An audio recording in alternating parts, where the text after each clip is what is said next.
The digital camouflage boom of the early 2000s started with CAD-PAT TW, or the Canadian Pattern Temperate Woodland. From there, it wasn't long until the United States, specifically the Marine Corps, took notice of the design and after a few slight modifications, ended up with their own pattern, aptly called the Marine Pattern, though more frequently known as MARPAT. Naturally, as the years progressed, the idea of digital, specifically pixelated camouflage, spread across the globe, and with it came various original designs, but also a number of copies and clones too. For one reason or another, CAD-PAT didn't see too many instances of it being duplicated. However, the same could not be said for MARPAT. And as a result, both the desert and woodland versions began to appear on virtually every continent in one way, shape, or form. Now, that being said, officially these copies and clone patterns aren't technically MARPAT, as none of them bear the US Marine Corps' Eagle Globe and Anchor symbol, EGA for short, which is embedded into the design. However, when looking at color schemes, shapes, and orientations overall, many out there bear a decent resemblance, with some obviously appearing much closer than others. So we'll be taking a look at 4 separate countries which have adopted, or at least fielded, patterns that either mimic or heavily base their designs off of the Marine Corps pattern. Starting in Asia, specifically China, is a one-off pattern that was only used for a short time between August and September of 2016. During that month, the Central Sword exercises, composed of 3 primary segments denoted as Kaishan A, B, and C, saw elements of the 20th, 27th, and 54th Group armies take each other on in a series of war games.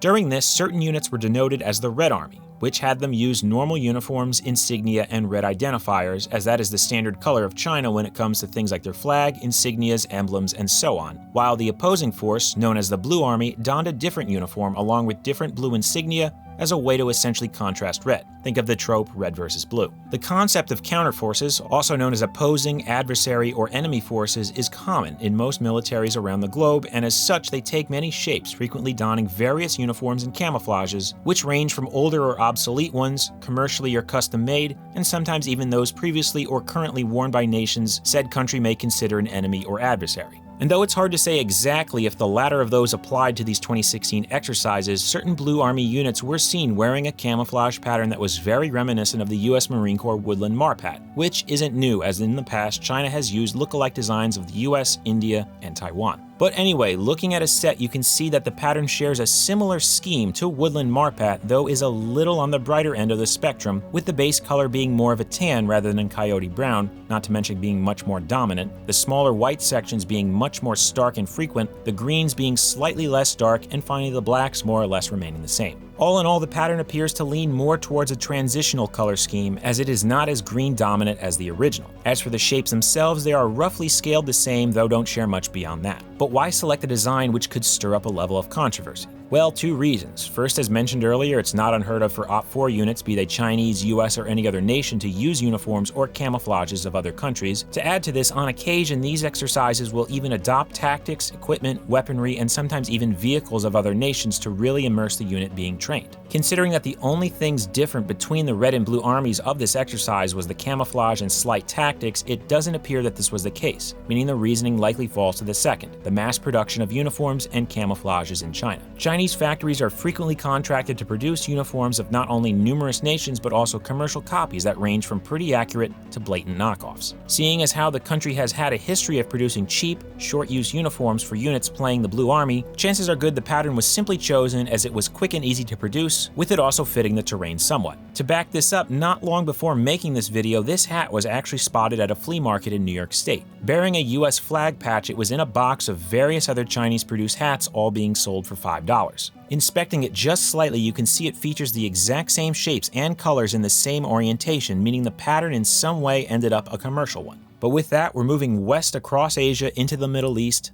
landing in Yemen. Now, if you watched our last Camouflage Clones video, which covered the US Army's UCP, you'll know a little bit about what's going on in Yemen. But long story short, in 2011, the Yemeni revolution erupted as a part of the Greater Arab Spring movement. Protesters aimed to remove then-President Ali Abdullah Saleh, who had been in power since 1990. After 13 months, he finally stepped down, leading to Abdurrabba Mansour Hadi taking power, granted in a somewhat questionable manner. However, political unrest both within and without the party led to conflict in 2014. Add in economic issues leading to the Houthi movement getting involved, and you have yourself a conflict which quickly blew up into a full-on civil war. As it progressed, the country more or less split apart, with many factions now falling either on the side of the PLC short for Presidential Leadership Council, being the internationally recognized governing body, or the SPC, short for the Supreme Political Council, colloquially referred to as the Houthi government, which remains in control of the capital Sana'a and a large portion of western Yemen. Anyway though, Yemen being in a multilateral civil war seeing numerous foreign backers has led to an abundance of camouflage on all sides. However, even before the war, its armed forces fielded quite a few too. When it comes to digital patterns though, Yemen early on used two unique variants, a green dominant and a lighter tan one, which could be seen as a sort of transitional design. But it wouldn't be long until MARPAT clones began being seen too. In fact, one of the most common ones still used is a copy of the desert variant. As for the Woodland one, it can be dated back to as early as January 2013, a period between the Revolution and Civil War, where there was still a little bit of unrest. Early photos show it being worn alongside the original green dominant pattern at checkpoints within the capital, so it could be possible that it may have been used as a sort of supplement for it. However, both patterns continued to be issued and worn by the armed forces and, like many other patterns, would continue use through the war, being seen on both sides. Now, it's hard to say how prevalent it remains, as quite a few patterns have been popping up since 2014. However, as recent as May of 2024, it has appeared being worn by PLC-aligned soldiers participating in a multinational event in Jordan. But let's now take a look at one such set. Without even having to dive too much into it, you can see that the top itself appears to lift the exact same features as the MCCUU, that being the Marine Corps Combat Utility Uniform, the standard field uniform shown before.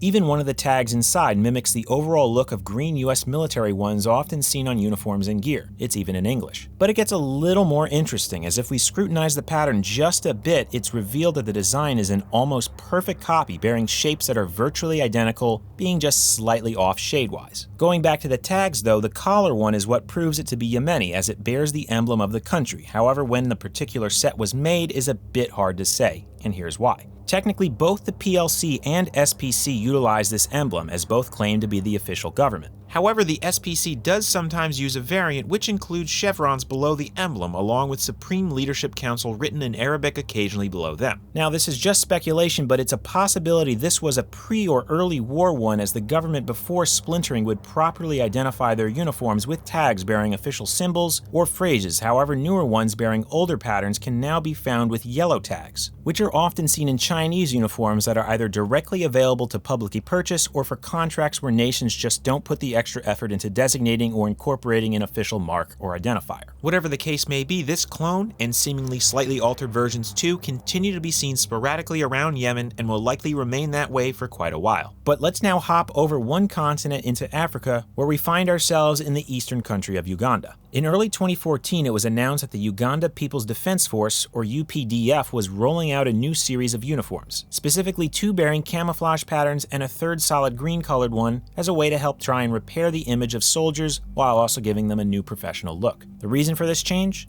The March 23rd, more commonly known as M23 rebel movement, and its affiliation with the country. So here's a brief crash course as to exactly what was going on that spurred the introduction of these uniforms. After Joseph Mobutu of neighboring Zaire was overthrown and exiled, the country reformed into the Democratic Republic of the Congo, under the leadership of Laurent Désiré Kabila, who led the ADFLC, or Alliance of Democratic Forces for the Liberation of Congo, which had been sponsored by Uganda. As changes progressed, so did tensions and turmoil, which often involved many surrounding countries, which eventually led to the Second Congo War, in which Kabila essentially turned on those who had supported him during the first, which was waged to oust Mobutu, quickly spiraling into a major conflict, leading it to sometimes being called Africa's Great War. It resulted in 10 nations and numerous other groups and militias getting involved, many of which aligned themselves to support one side or simply fight on it because their enemy was on the other. Lasting until 2003, it more or less ended in a stalemate, though also caused a change in the DRC's government by way of introducing a multi-party system. However, tensions in the Congo and surrounding areas went on as various groups continued to operate and fight one another, with the longest running one being the Kivu conflict. Stating it rather simply, it started in 2004 when a group went against the new government and retreated into the region of North and South Kivu, which together border Uganda, Rwanda, and Burundi.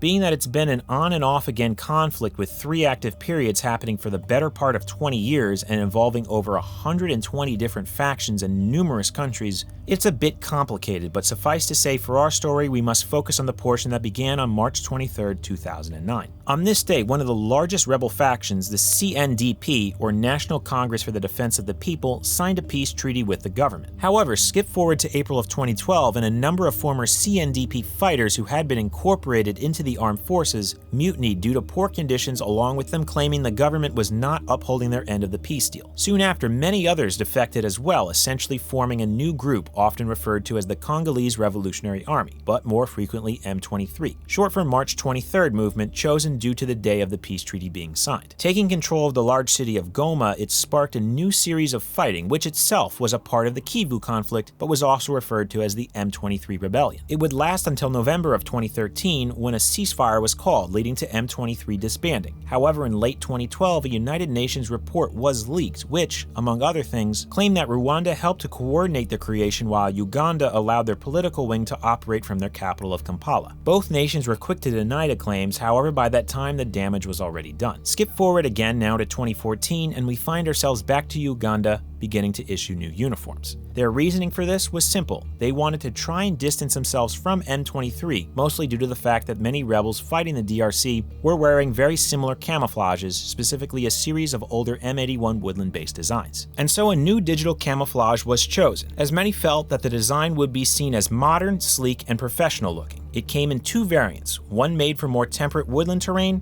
and one for more arid. So let's take a look at the latter, as that one is actually the variant that is heavily based on Woodland MARPAT. Initially looking at it, it does appear very similar. The base color, though close, is a bit lighter than the coyote brown, with the greens being a tad darker. Again, like most of these patterns, the shade of black appears very similar as well. The biggest difference, though, color-wise, is the absence of the lighter whitish shapes, which have been replaced with a much darker brown. And as far as shapes themselves are concerned, they appear layered much in the same way, but don't share anything beyond that. This pattern, initially referred to as digital brown and later in a 2019 updated uniform policy, desert camouflage, was, according to Chief of Defense Forces General Katumba Wamala, reserved for troops stationed or operating in parts like Karamoja, i.e. more arid and dry terrains. The second version, known as digital green and then later woodland camouflage, would be issued to troops in the north, central, south, and parts of East Uganda. Taking a quick look at that variant, one would think it's a simple recoloring, however it appears to be a completely different pattern. Since the introduction of these two, a number of other digital designs have been seen being worn by the Air Force, Marines, Navy, and others. Additionally, certain uniforms seen being worn by generals and other higher-ups, along with the occasional soldiers, show that other copies of MARPAT have made their way into the ranks. Some of these can be explained due to the uniform they are printed on being different, likely being privately purchased or maybe even exclusively purchased for them, though others still seem to pop up from time to time for no reason. Finally, the aforementioned solid green uniform was reserved primarily for the Ministry of Defense's headquarters personnel. As for the M23 situation, though the group as a whole was disbanded, factions remained and occasional skirmishes and events continued. However, in 2022, a large splinter faction emerged, led by Sultani Makenga, which on March 27th of that year launched a massive attack in North Kivu, essentially reigniting the conflict. On a quick little tangent here, in something of an interesting twist, Makenga has been photographed wearing a uniform bearing a copy of Canada's CADPAT TW, which as mentioned earlier is in a way the origin of MARPAT, making it one of the few instances where the pattern wasn't worn by Canadians. Well, that was a lot, and that ongoing conflict and the many moving parts will leave your head spinning. But to stop that before getting dizzy, let's move across the continent into West Africa to take a look at the final MARPAT clone we'll be shedding some light on in this video, the one used by Guinea-Bissau's Revolutionary Armed Forces of the People. A former colony of Portugal, Guinea-Bissau gained independence in 1974. However, since then has seen a bit of a turbulent political atmosphere, as nearly every person to become president or lead the country between then and roughly the mid-2010s has been removed due to a coup, assassinated, died in office, or served in an interim period anywhere from 2 days to a little over 2 years. That, coupled with other factors, have led many to labeling it as a narco state, as drugs from South America travel to it on their way primarily to Europe, with bribes to look the other way being reported among government officials. Because of this, and many other elements, there has been quite a bit of fighting and conflict within the country, often seeing factions of its military turn on the government. Granted, each case is different, and that doesn't wholly reflect its armed forces, it has led to quite a bit of varying uniforms being seen by combatants. The most recent coup occurred in April of 2012, in between the first and second rounds of a presidential election. Many at the time feared that the military would react if they didn't have a say in the elections, and coupled with allegations certain candidates had connections to factions and ethnic groups within the government, with others wanting to reform the armed forces, tensions were peaking. On the night of the 12th, soldiers began to mutiny in the capital of Bissau, attempting to overthrow the interim government as well as capture both candidates. Reasons for the coup vary, with one big one being the concern the armed forces would be greatly reformed, possibly hurting some within it. An alleged report was said to have made its way to an officer saying that Carlos Gomes Jr., candidate and then prime minister, was going to allow troops from Angola into the country to help with these rumored reforms. By its end, the coup resulted in the elections being aborted, many government entities being dissolved, and a new interim transitional government being established, with the third-place candidate, Manuel Serifo Namhadajo, being designated as acting president until 2014, when another general election was held, eventually returning the nation to a civilian-based government. At this point, talks of reform of the armed forces began again. Though discussions and attempts had been done in the past after the 2014 elections, it seemed the process was in a way kicked into high gear. The elected president, José Mario Vaz, overhauled many elements of the command structure of the armed forces by way of appointing a new chief of staff, as well as removing certain officers marred in controversy. On top of that, new policies and legislation would offer better benefits and funding for the military. However, there were a few setbacks, but that's a whole other thing. Around this time though, either as a part of these reforms or just as a choice of updating looks, the introduction of a digital camouflage was seen within the country. In the years past, many elements of the armed forces wore a variety of older camouflages, which were mostly connected to European and Lusophonic nations such as Brazil. Like many other countries around the mid-2000s to mid-2010s, the concept of digital camouflage appears to have been selected as it displayed a level of modernity and professionalism, and so two distinct designs were chosen, with one appearing to be heavily inspired by MARPAT. As far as similarities go, it featured the same four colors, a browner background, green mid, and black front, with sprinklings of a lighter white. However, the shading is a bit different, as the browns seem more earthen and almost muddy looking, with the greens looking a bit more tropical, which makes sense as around 70% of the country is comprised of forests, seeing numerous wetland regions made up of mangroves, swamps, rivers, tributaries, and coastlines. Because of these large portions of more temperate tropical vegetation and wetlands, the other variant of the design leans much heavier into greens and darker colors overall. Unlike the two Ugandan camouflages just looked at, these two are actually variants, as they are identical when it comes to shapes and their orientations, with the only variance being a different color scheme. It's hard to pinpoint the logistical specifics behind these two, as since their adoption, other designs as well as older ones seen on newer uniform styles have been encountered. However, it appears that the greener dominant variant is more frequently fielded, which does make sense considering the aforementioned geographical features. But with that, we reach the end of this comparison video. As with the others done before it, this was only a small cross-section of copies and clones of the original pattern, as there are quite a few more out there being seen on both large and small scales. Like the others, we'll be sure to revisit some more in the future, along with highlighting other families of camouflage as well. To wrap things up properly though, here is a final side-by-side showcasing the United States' Marine Corps MARPAT next to all the ones showcased throughout. And just because, let's add in the briefly mentioned recolored or conjoined variants of Uganda and Guinea-Bissau too. Being considered an effective camouflage, it seems Woodland MARPAT has been received favorably, and because of that has been repurposed and sometimes recolored to help fit into certain terrains, while also,